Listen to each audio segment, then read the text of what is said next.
Today we're changing the sink in the tenant apartment bathroom as part of the new fix-up and repairs that we need to do after the old tenants left. And here's the old sink.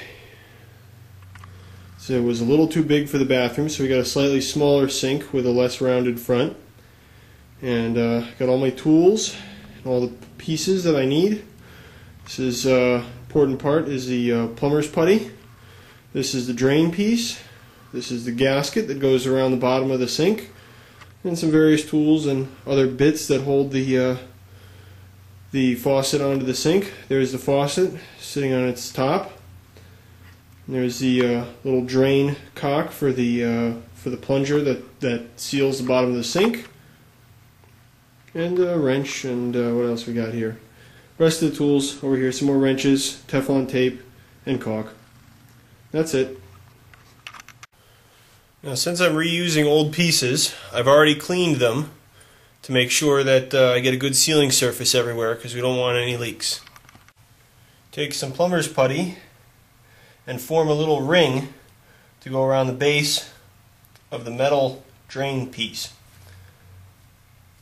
And this ring will help the drain seal when the plunger is in, so that the sink can hold water. And this stuff is about the consistency of silly putty, and you don't need a lot, because this isn't really to prevent the sink from leaking. It's just to prevent the water from running out of the sink when the plunger is in. So you just kind of flatten it down here with your thumb, a little bit more.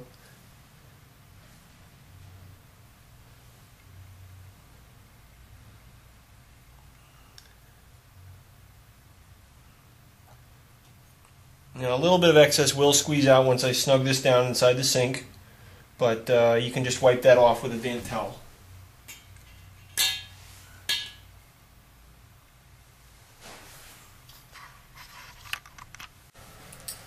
Next step is to attach the rubber ring and its retaining washer and the nut.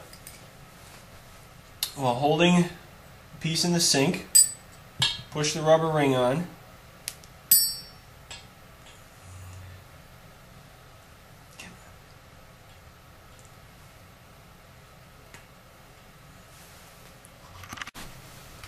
So you have the rubber piece on, put some Teflon tape on the threads so that the nut goes on easily and will come off in the future easily if needed. There's a shot with the tape applied. Next step is to put the washer on and the nut.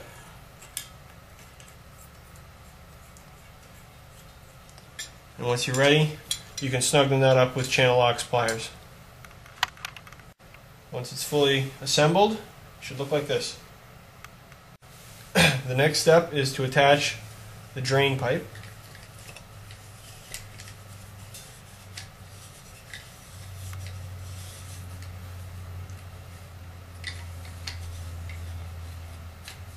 Okay.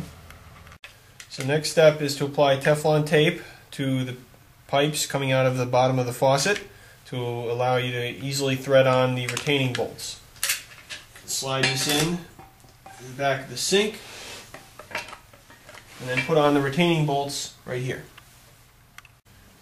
When you're attaching the faucet, you want to make sure that it's centered, so you want to put these rings on just snug, and then look at the front of the sink and make sure it's right exactly where you want it to be before you make these tight.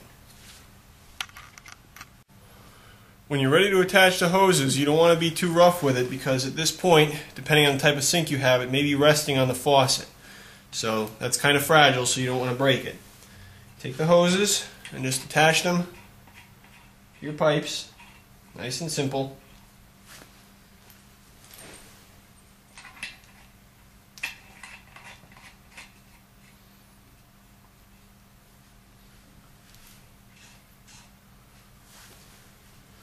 Then take the drain rod, put it through the top of the sink,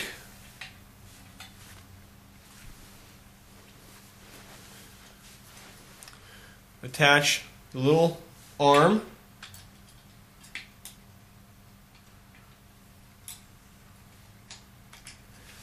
Put it through the hole there, like so. There's a little clip. Actually, I forgot to put the clip on. Put this clip on like this. It's just a friction type of clip to hold it in place. And then tighten this thing. Pull up to make sure everything's good and secure. So now, when they pull on the... These are in the wrong position. When someone pulls on the handle on the sink, it will close the drain. Nice and simple.